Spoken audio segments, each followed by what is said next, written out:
A US submarine sinks an Iranian warship in international waters, killing more than 80 sailors off the coast of Sri Lanka. The Australian government deploys 2 military transport planes to the Middle East to help get Australians home.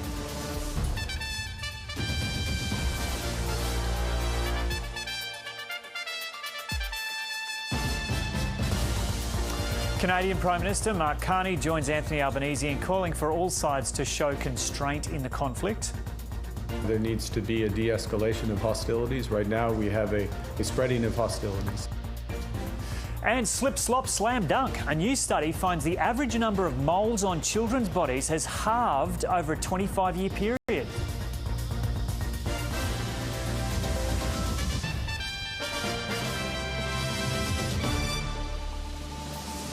Hello and welcome to ABC News. I'm Joe O'Brien. More than 80 Iranian sailors have been killed in a United States torpedo strike on a warship in the Indian Ocean.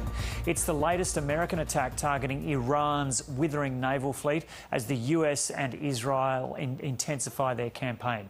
So 180 crew members were on board the ship, which was in international waters off the coast of Sri Lanka when it was hit. The Sri Lankan Navy received a distress signal and sent ships and planes to the site, but by the time they arrived, there was no sign of the ship. 32 people were rescued from the water and taken to hospitals in Sri Lanka. 87 bodies have so far been retrieved. The Iris Dina, one of Iran's newest warships, was armed with heavy guns, surface-to-air missiles, anti-ship missiles and torpedoes. After announcing the warship strike, the US Secretary of Defence signalled America's goal in controlling Iran's airspace. Pete Hegseth says Israel and the US will have complete control over Iranian skies within a week. Our warfighters have maximum authorities granted personally by the President and yours truly. Our rules of engagement are bold, precise, and designed to unleash American power, not shackle it. This was never meant to be a fair fight, and it is not a fair fight. We are punching them while they're down, which is exactly how it should be. Australia has sent 2 military aircraft to the Middle East as a contingency, with thousands of Australians still stranded in the region.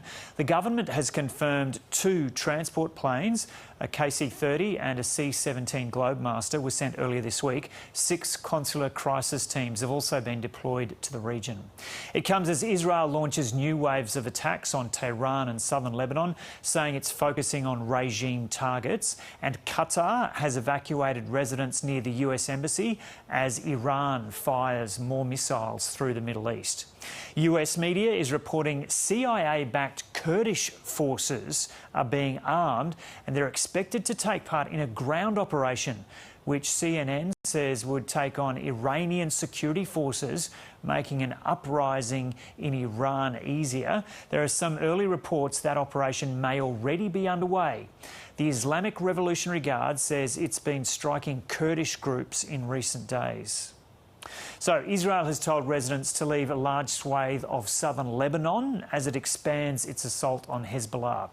Tens of thousands of Lebanese people have already been displaced in the past few days.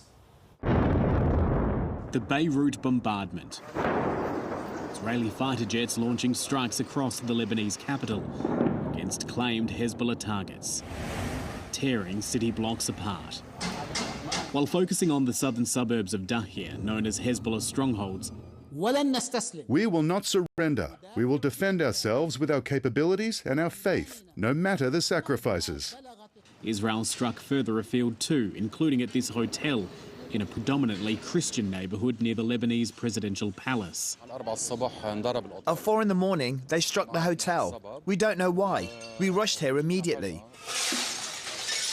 As staff began the mammoth clean-up task, questions were asked about why this site was targeted. Definitely we are in time of war. We fear that there might be some of these places that are connected or affiliated to Hezbollah. I was staying here. I believe it was a mistake. This area is considered safe. My family lives here. I cannot knowingly accommodate someone who is being targeted. We can screen people, but we cannot know everything. Tens of thousands have been displaced in recent days since Hezbollah launched rockets at Israel and Israel hit back hard. That number will now rise off the back of a startling escalation from the military. We've just arrived here in northern Israel, very close to the Lebanon border, and it's at this point that the IDF has announced an evacuation of the entirety of southern Lebanon, telling people to move north. You can hear a series of explosions just over the border as Israel intensifies its strikes in that region. The IDF telling hundreds of thousands of people in this area, long regarded Hezbollah heartland, to leave immediately, although some communities insist they're not going anywhere. Over the border in Israel, locals are bracing for the worst. I'm sure that also the Lebanese don't want Hezbollah. They don't want them. We hear shooting. So that's the sound of gunfire that we can hear from over the border? In my opinion, this is shooting. I think the Israeli army is going inside now. And with a front row seat to this new front, it won't be the last echoes of battle to be heard. And Global Affairs editor Laura Tingle joins us now from Dubai. Laura, g'day. So 5 days into this war, just how severely degraded does it appear Iran is now? Well, it appears reasonably degraded, Joe. We've certainly seen a lot less attacks in the Middle East, the Gulf states, and they're much more targeted at energy infrastructure and shipping, as you've made reference to. There have even been suggestions that there are a lot less attacks into Israel in the last 24 hours. And we've seen this sort of focus on the war and the confrontation between Israel and Lebanon, Hezbollah, should I say. So the assessment by analysts is that part of this is that, without a doubt, Iranian infrastructure and military firing power has been degraded, but there is still just a question about whether they're holding some capacity back to fire later on if they need it. Yeah, we keep on hearing about that suggestion. And to what extent, you've touched on this, but yeah, to what extent is Iran still fighting back, though, with hits on Israel and other Middle East states and crippling the oil trade?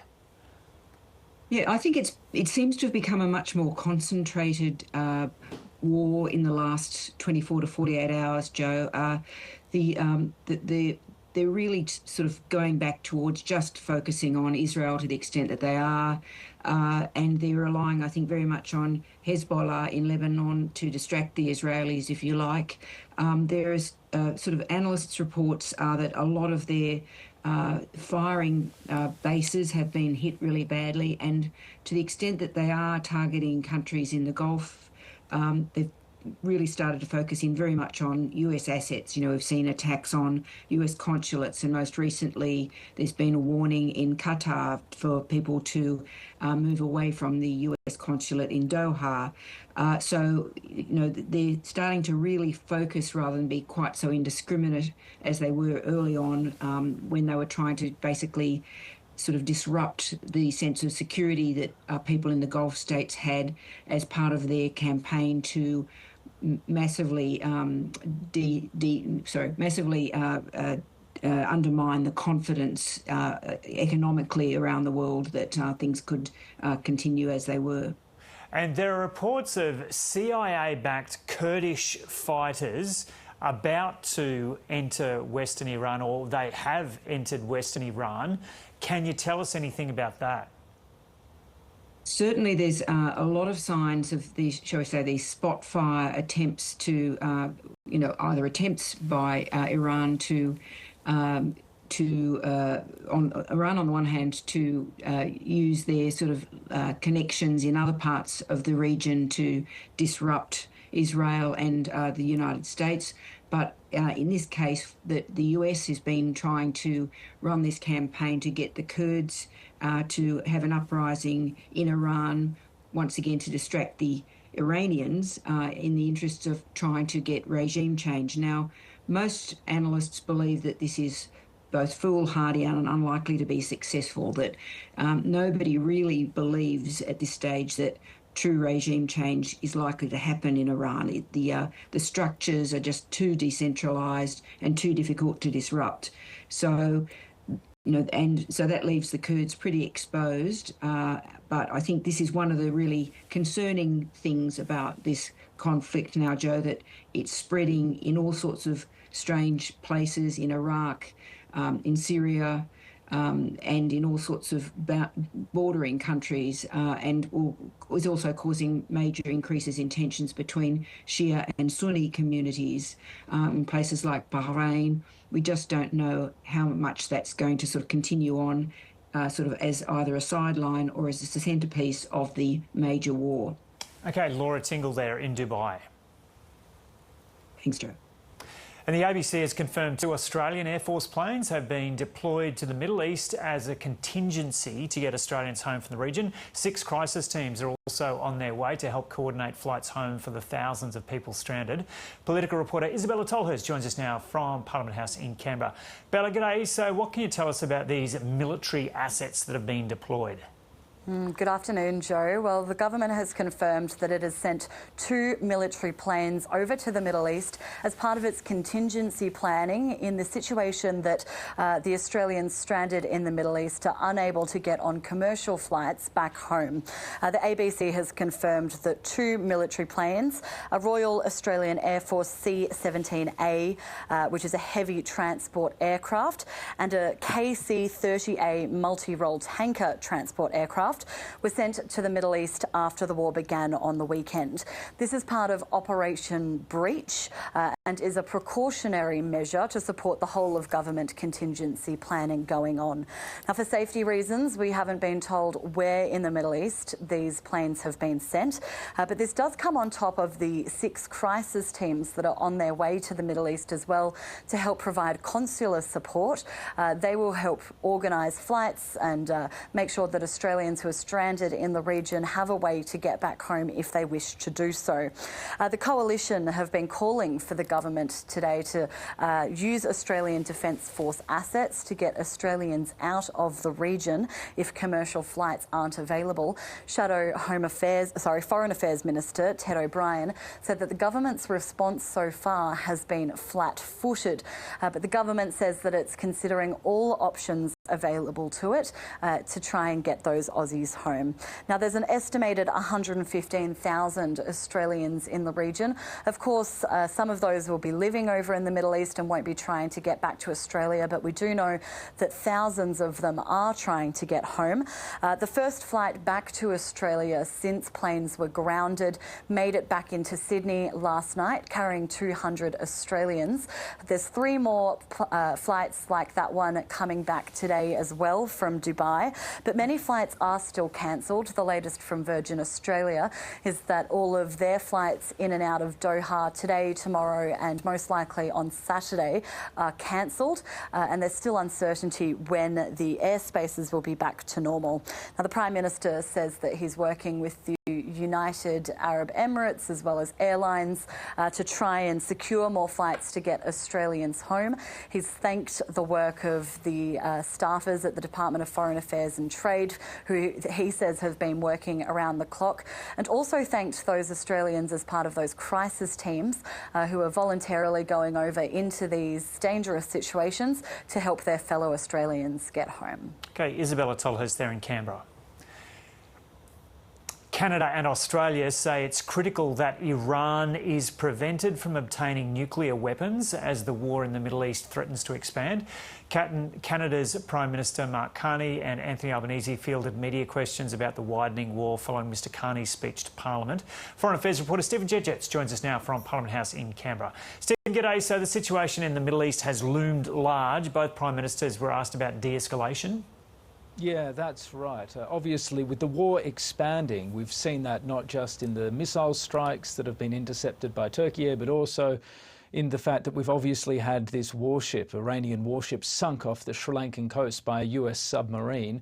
All of this points to a conflict that is expanding rather than staying still. And this is something that has caused a large number of countries, particularly those being targeted in the region, a great amount of fear and distress. We've also seen other countries outside the region, including in Southeast Asia, call for an immediate ceasefire. Now, perhaps unsurprisingly, the press conference with Mark Carney and Anthony Albanese in the wake of the Canadian Prime Minister's speech featured questions on Iran quite a bit, particularly given that Mr Carney has shifted his position a little bit over the last few days when it comes to Canada's view on the conflict. Both leaders were asked about whether there should be a de-escalation or even a ceasefire in order to try and cool down the temperature somewhat. Interestingly, both leaders made it pretty clear that they were not yet convinced that a ceasefire was necessary or that calls for a ceasefire were justified. Let's start with Mark Carney, Canada's Prime Minister. When he was asked about this, he essentially said that at this stage he was focused more on de-escalating rather than a ceasefire, and he also said that it was important to remember that the objectives of the initial strikes, that is to actually ensure Iran doesn't get a nuclear weapon, those objectives remained good ones and they should be fulfilled. Let's take a listen to what he had to say. Before there can be a ceasefire, there needs to be a de-escalation of hostilities. Right now, we have a spreading of hostilities. We recognize that. And before we get there, there needs to be the ending of targeting civilian infrastructure. Those are necessary conditions before a ceasefire can exist. Anthony Albanese, for his part, when he was asked about whether he wanted to see an end to the violence, said in broad terms the world wants to see de-escalation, but then he also said it was really important, again, to make sure that the objectives of the war, as at least those initially laid out by the US, were met, including stopping Iran from getting a nuclear program. Let's hear what he had to say. I think the world wants to see a de-escalation and wants to see Iran cease to spread the destinations of its attacks. We're seeing Gulf states that have not been involved attacked across the board, including the attacks on civilian and tourist areas as well. But we also want to see the objectives achieved. And Stephen, a big focus in the lead up to this trip has been on so-called middle powers. That phrase has been thrown around a lot today too, and maybe in this answer you could preface it by starting off with a definition of middle powers for those not versed in the intricacies of international relations. Yeah, well, it's an interesting one because there's no absolute consensus on what is or is not a middle power. There's no strict dictionary definition. Broadly speaking, a middle power, you'd imagine, it's obviously not the superpowers, the US and China, they're out on their own.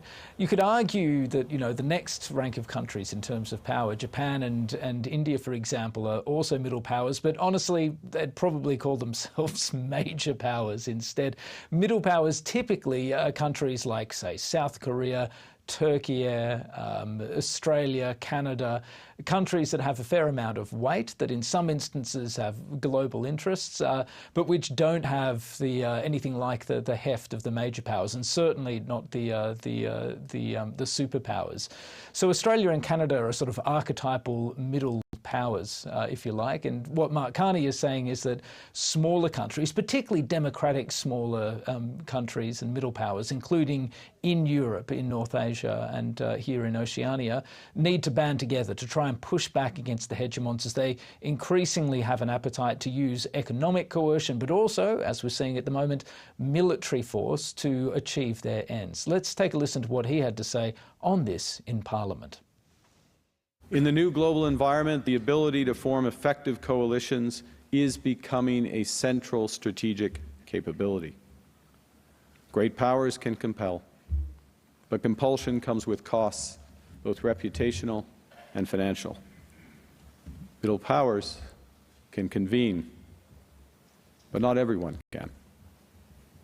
In the post-rupture world, the nations that are trusted and can work together will be quicker to the punch, more effective in their responses, and more proactive in shaping outcomes, and ultimately, those countries will be more secure and prosperous. And Stephen, what actual agreements have been struck during this visit? Look, a host of agreements, none of them revolutionary, but many of them very worthy. We've seen agreements, for example, on vaccines with CSL, saying the next time there's an influenza pandemic, they've agreed to sell 15 million doses to Canada. We've seen agreements on emergency management, on climate change and green energy. Interestingly, we've also seen a series of agreements on critical minerals, with both Canada and Australia emerging as really important players in efforts to try and break China's stranglehold on the processing of critical minerals.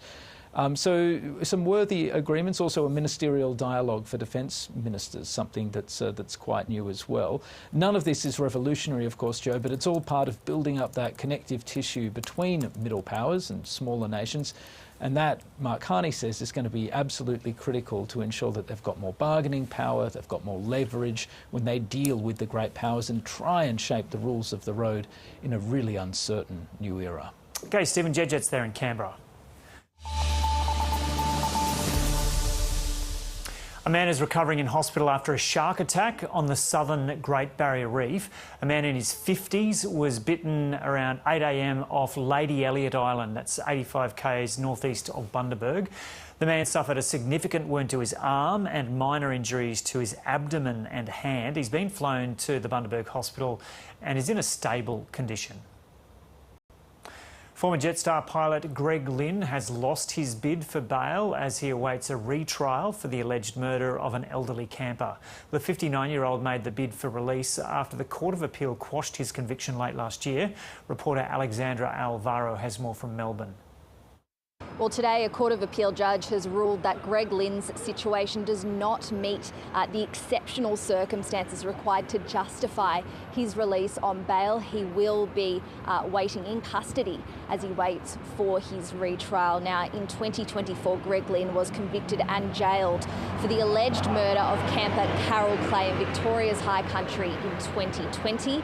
Last year, that conviction was overturned by the Court of Appeal. He's now facing a retrial. We don't know when that will be, but last week at a bail hearing we heard his lawyers and prosecutors argue why he should or shouldn't be allowed to be in the community as he awaits that retrial. His lawyers had argued that there had been extensive media reporting on his case. And for that reason, the prospect of him having a fair trial this year or next year or any time in the near future had been completely obliterated.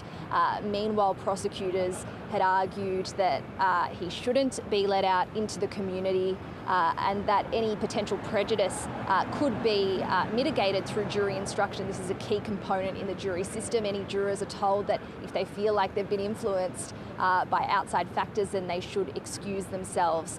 His lawyers had argued that he could stay at his son's residence, a stable residence, and his son had also offered to put up his life savings as a surety. But as I said, in a brief hearing today, his bail has been denied, and we're still waiting to hear when that retrial will be. The Weather Bureau has downgraded its cyclone advice, with a tropical low in the Coral Sea no longer expected to intensify. The system sitting about 475 k's east-northeast of Cairns and is expected to cross the coast mid-morning tomorrow between Cooktown and Palm Island. The region is bracing for heavy rain and potential flash flooding, which could isolate communities. Queensland's Premier David Crisafulli says emergency services in the region are well placed and ready to respond. Beijing has made a rare acknowledgement of economic headwinds at the annual meeting of its rubber stamp legislature. Thousands of delegates from across China have gathered in the capital for the event, known as the Two Sessions. It's largely symbolic, but does lay out the priorities of the Communist Party government for the year ahead. China correspondent Alison Horn joins us now and is still rugged up in Beijing. Ali, g'day. So what were the key messages from the Chinese Premier? Yeah, good evening, Joe. From a snowy Beijing, a rare snowy day coinciding with the National People's Congress, this annual gathering of politicians from all over the country here in Beijing. And today it was revealed that China is approaching the economy in the next year in a little bit of a different mindset, announcing a reduction in the GDP target, sitting now at a target of around 4.5 to 5% now. since about 2023, that GDP target has been fixed firmly at 5%. So this slight reduction gives you a little bit of an insight into the concerns around the Chinese economy, an economy that has been buoyed for many years by strong global export dominance, by these exports going all around the world. But internally, it's a different country. Domestic spending, the domestic market here is not performing. People are not spending their money. There is a great lack of consumption. So there have been a number of policies announced today at the NPC to try to boost the local economy and bring China's overall economy and economic outlook into a more stable financial position going forward, not something that has to be reliant on just these these exports.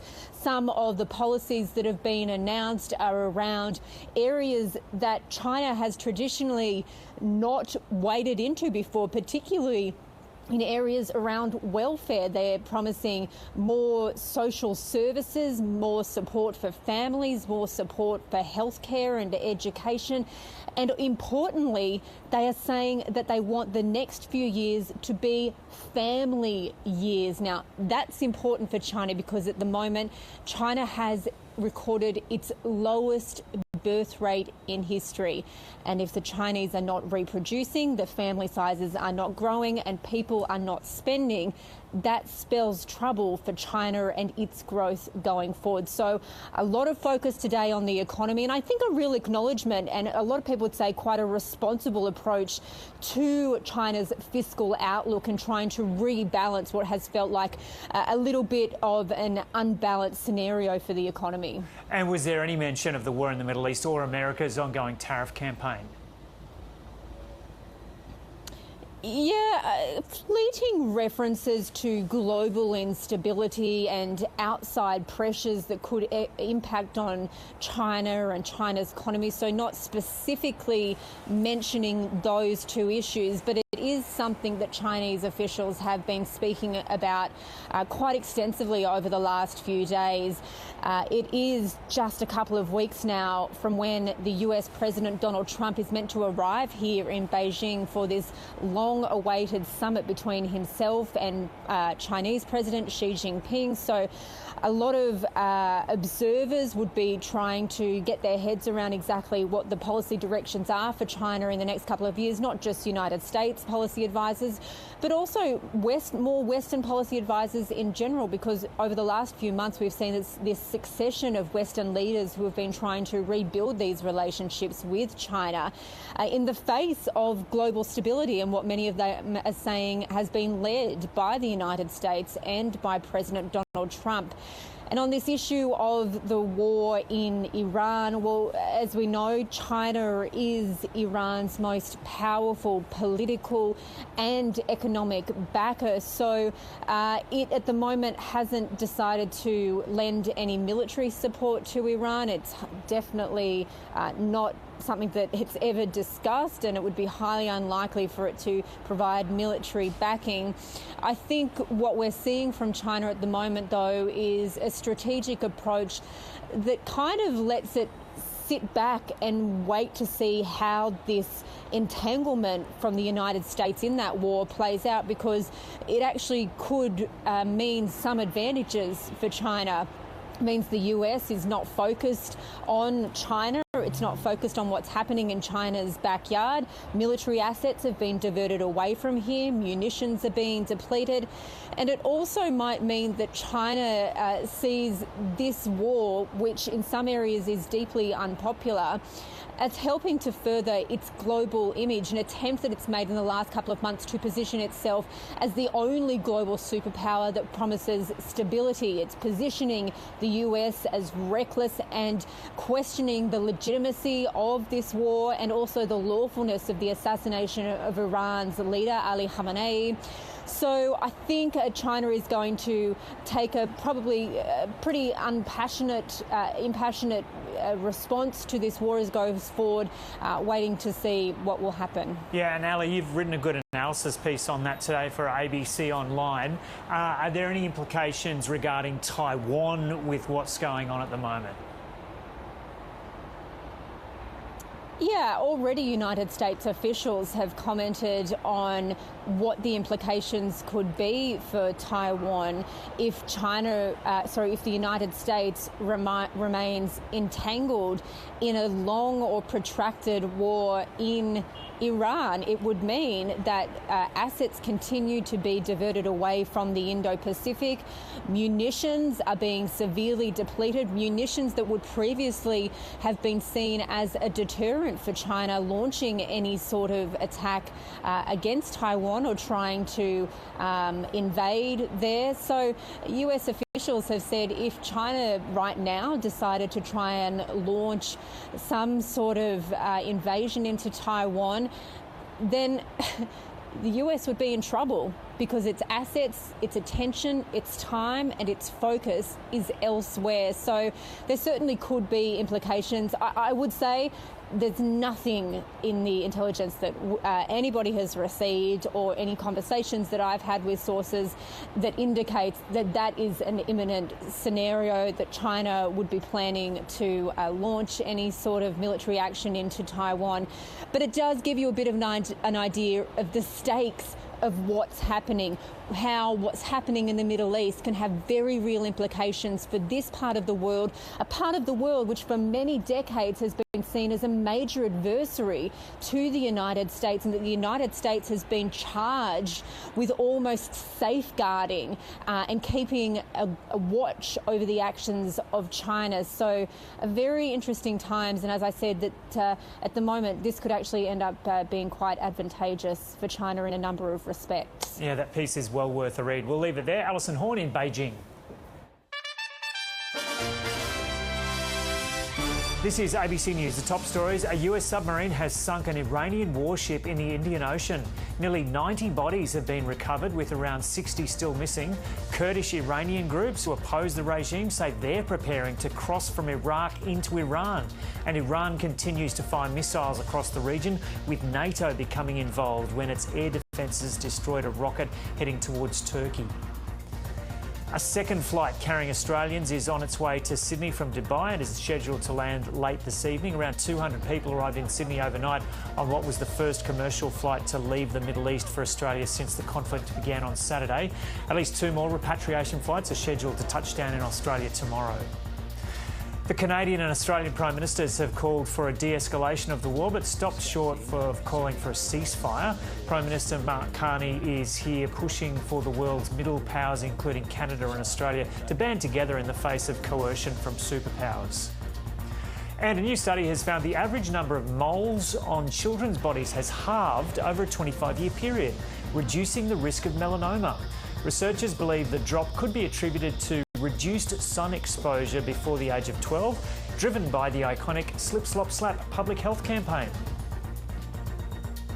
The second son of Iran's assassinated supreme leader Ali Khamenei is widely tipped to succeed his father. Mojtaba Khamenei has never run for office, but has been a highly influential figure in the inner circle of the supreme leader, with deep ties to the Iranian Revolutionary Guard. But no official announcement has been made. And Professor Fouad Idazi, who's a supporter of the Iranian regime, says a vote has not yet taken place. He spoke from Tehran with our correspondent Bridget Rollerson. The news that we have is that they haven't voted yet. So I think we shouldn't take that very seriously. You know, the US government bombed the building they were supposed to gather to do the voting because Trump wants to kill these people as well. And so they have to be extra cautious. They may vote absentee or come up with other methods. Why is Iran attacking Gulf countries? What's the aim there? Iran is targeting US bases in the Persian Gulf and other legitimate military targets. We are very sad that this is happening, but we have no other choice. And there are some unintended hits when Iran is sending drones and ballistic missiles. Some of them are intercepted, and then the debris fall in places that Iran did not intend to hit. But if they hit them and if something else is hit, then that's not Iran's responsibility. Fouad Idazi there, a supporter of the Iranian regime. And Amin Saikal is an emeritus professor of Middle Eastern, Central Asian and Islamic Studies at the Australian National University, and he joins us now from Canberra. Amin Saikal, welcome. So what is the process by which a new supreme leader will be chosen? Well, there is a constitutional process whereby the Assembly of Experts, which is a very powerful body, and is composed of 88 people, including a number of very high-ranking clerics. It has been elected every 8 years, and it's very much in charge of appointing and overseeing the work of the Supreme Leader, and also in the case that the Supreme Leader is incapacitated or died, then it will choose a Supreme Leader. At the moment, it looks like that Mujtaba Khamenei, who is the second son of the late Ayatollah Ali Khamenei, is the front runner. But his position has not been confirmed yet, and the Assembly of Experts has not gathered or had a meeting in order to confirm his appointment as the Supreme Leader. So normally when the Assembly meets, there is a lot of horse trading between different factions, and normally the person who emerges is basically a compromise person. But I think at this stage we just have to really wait until the Assembly formally announces its confirmation of Mujtaba as the Supreme Leader. And so who appoints the Assembly of Experts, and who gets to vote on who's on that body? They are directly elected by the people every 8 years, and the clerics really dominate that body. But at the same time, there are the body is highly factionalized. It's composed of hardliners as well as pragmatists, and indeed moderate and reformists. I mean, the expectation was that in the light of what is really going on, probably it would have been the regime would have been better off to appoint somebody from the moderate and reformist faction. One of the very prominent names that has been around in the past, but of course he's been marginalized, was the former president of Iran, Dr. Mohammad Khatami, who was elected in a landslide in 1997, and then again in a landslide 4 years later, being served for 2 terms. He basically promoted the concept of Islamic democracy, Islamic civilization, as well as the dialogue of civilization. And he also said that Islam is compatible with the International Rights Convention. So he was sort of parallel to Abdurrahman Wahid, or what Abdurrahman Wahid was doing in Indonesia. And so what are the differences in the powers between the Supreme Leader and the President, who's still alive, Masoud Pezeshkian?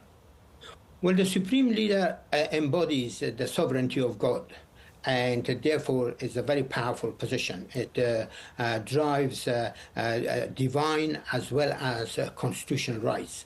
The president is directly elected by the people, as is also the National Assembly, and they are supposed to be the expression of the will of the people, or the sovereignty of the people. But of course, in the process, the sovereignty of people has always been subordinated to the sovereignty of God, and therefore the Supreme Leader has been able to prevail over presidents, elected presidents, and also the National Assembly from time to time. And so are the clerics still calling the shots, or is it likely the Revolutionary Guard has taken over control?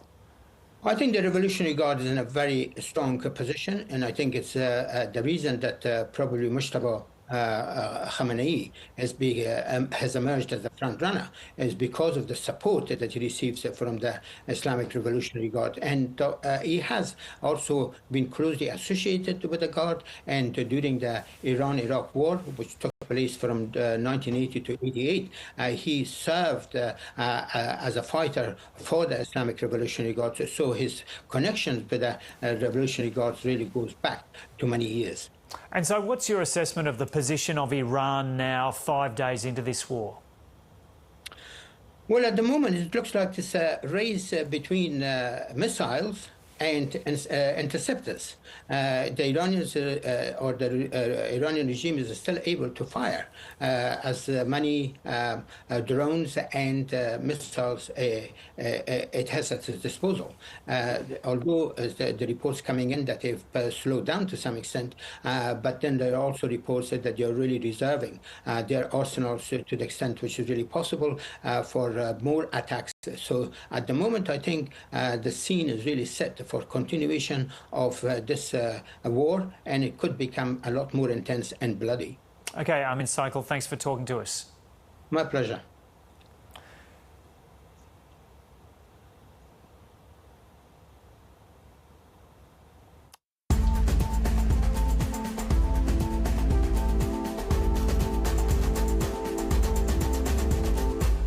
The federal court has found casino operator Star Entertainment's former CEO Matt Beckier and its former lawyer Paula Martin failed to exercise their powers and duties as directors.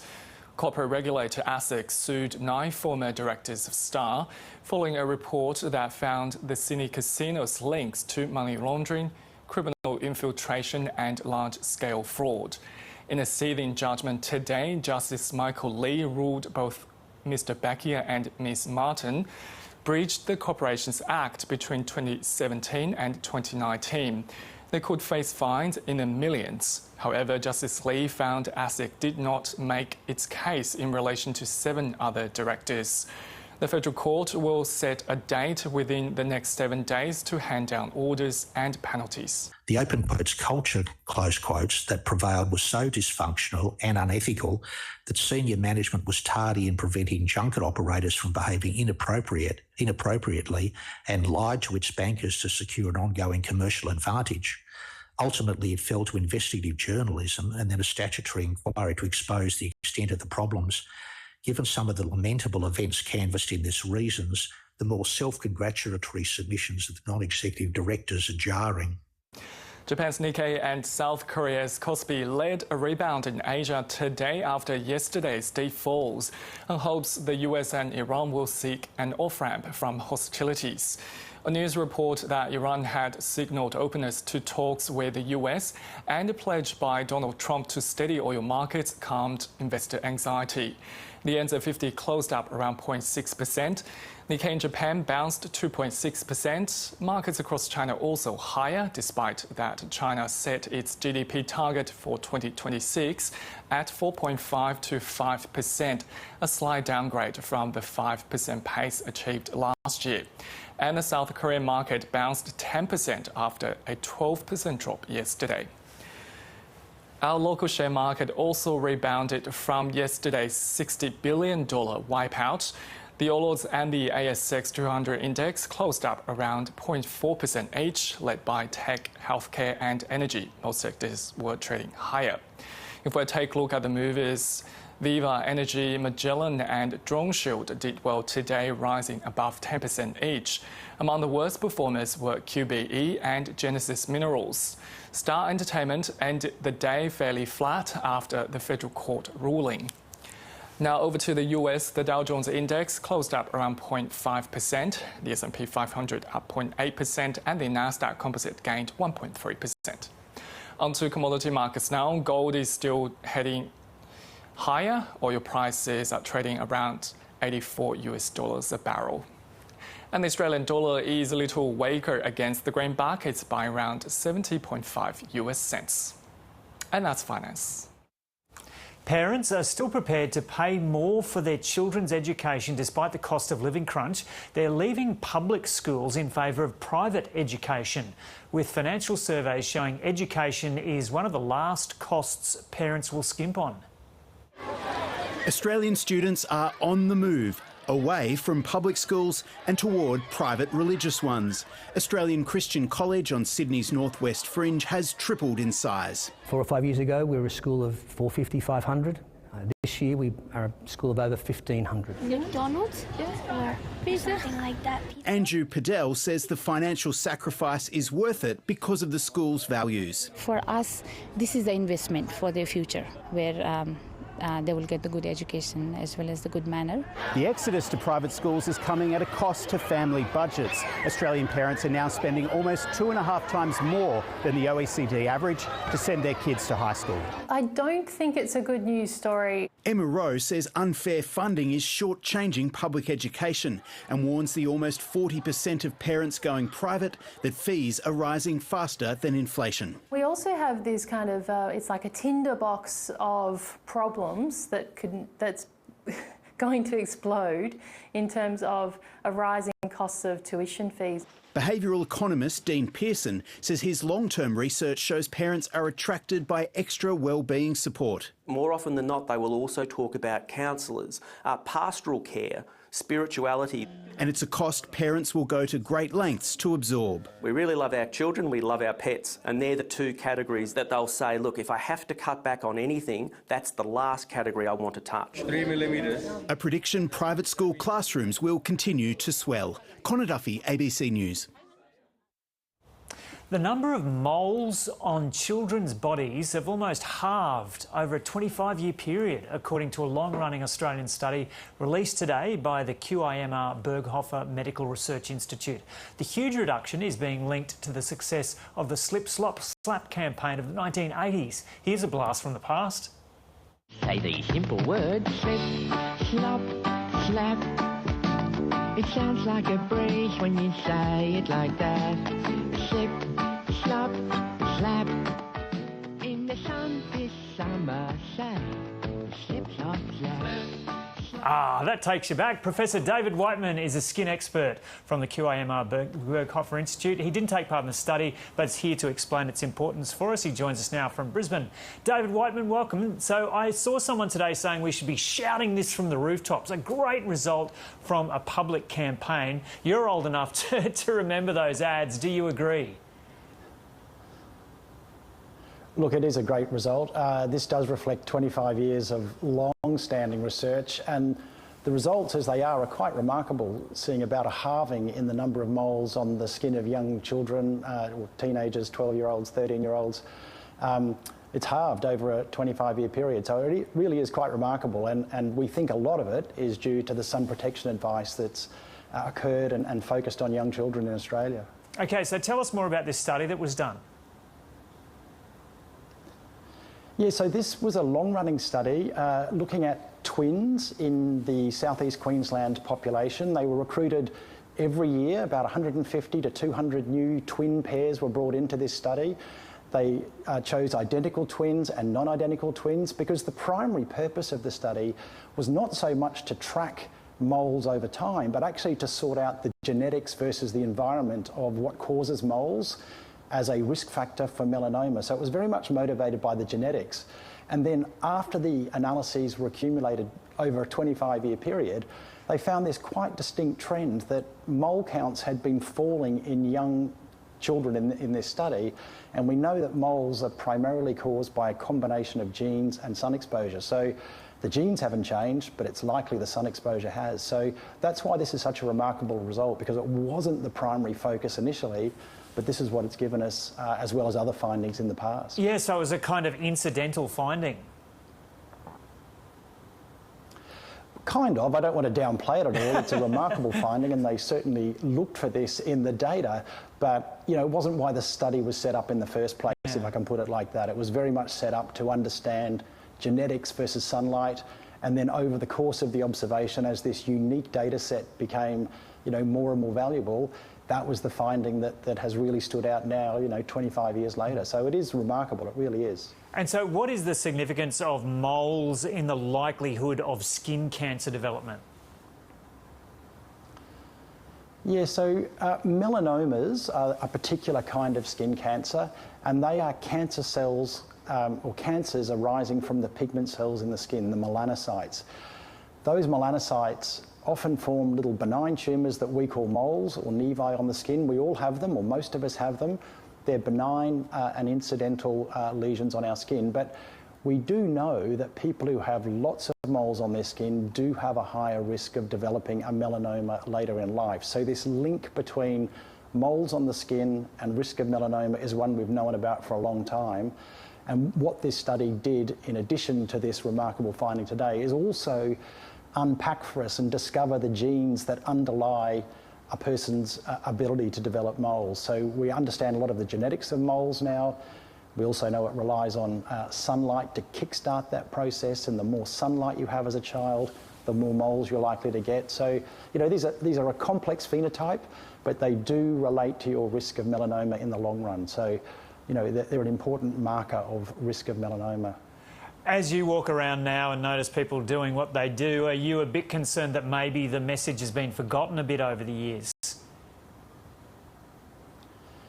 Yeah, look, it is the case that sun protection messages need to be maintained for every new generation, for new generations of people born here, but also people arriving here, you know, in young adult life or adult life. So, yes, I would say that the Slip Slop Slap campaign that you played at the beginning was a breakthrough in the 1980s. It had huge penetration. It was easy to remember. Even kids could understand it. So it had, you know, maximum effect at that time. But it is harder and harder with, you know, media fragmentation and people living their lives in a busy way. It's harder to get that penetration now of a consistent message. So it's ongoing work for the cancer councils and health agencies everywhere. It's not easy to do. Yeah, but this shows just how important and effective it can be. It certainly does. I think this and other data we've also published data showing that melanoma rates are starting to fall in young Australians under the age of 40.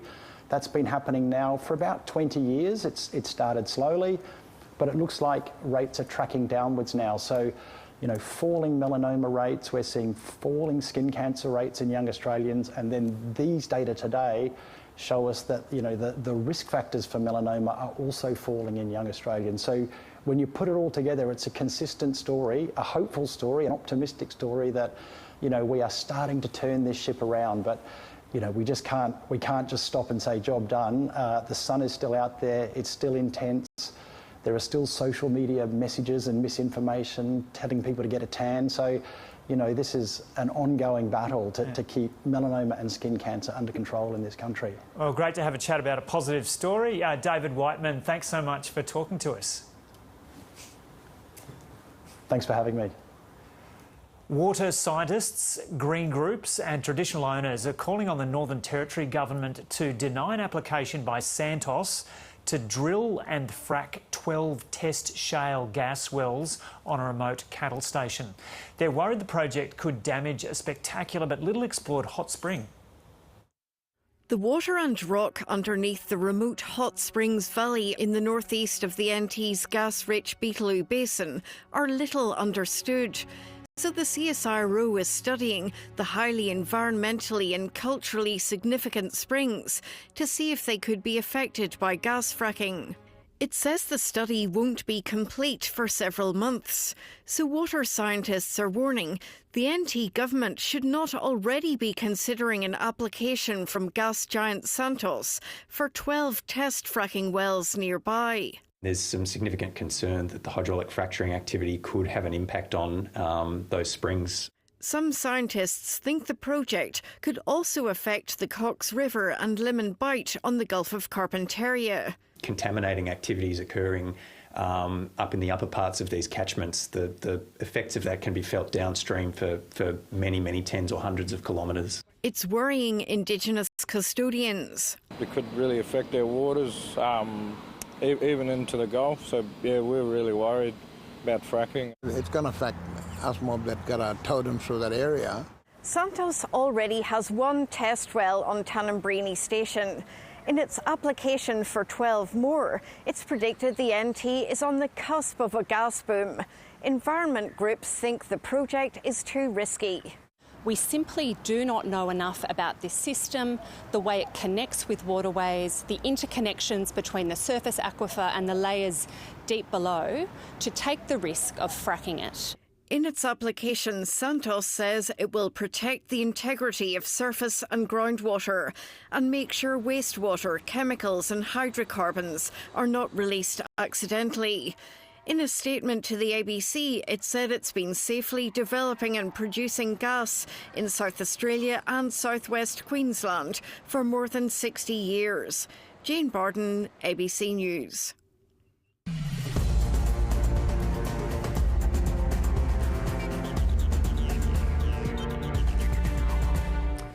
Now let's go to sport with Daniela Intili. Danny, hi, what are the Matildas up to tonight? Playing Iran for their second group game of the Asian Cup. That'll be on the Gold Coast, Joe. The Matildas coming off a 1-0 win against the Philippines. Iran losing to South Korea 3-0. The big question will be whether the Iranians will sing the national anthem, because they did not the last time. There's a lot of turmoil for the team, and the Matildas have a lot of respect for the Iranians, but they should win this match comfortably. But they weren't that impressive against the Philippines? No, I mean, really like 1-0 when the last time they won was 8-0, and only a few shots at goal when they had 85% possession. And what's happening in the AFL? Well, that's pretty exciting. Opening round in the AFL gets off underway at the SCG, with Sydney playing host to Carlton. This is a new look side, Joe, and the big name off-season signing is Charlie Curnow. He is the dual Coleman medalist. He comes up against his former club, Carlton, in what will be his 150th match. Carlton recruits Will Haywood and Ollie Florent. They've been named, and they'll come up against their former Sydney teammates. And Jagger Smith and Harry Dean will debut also for the Blues.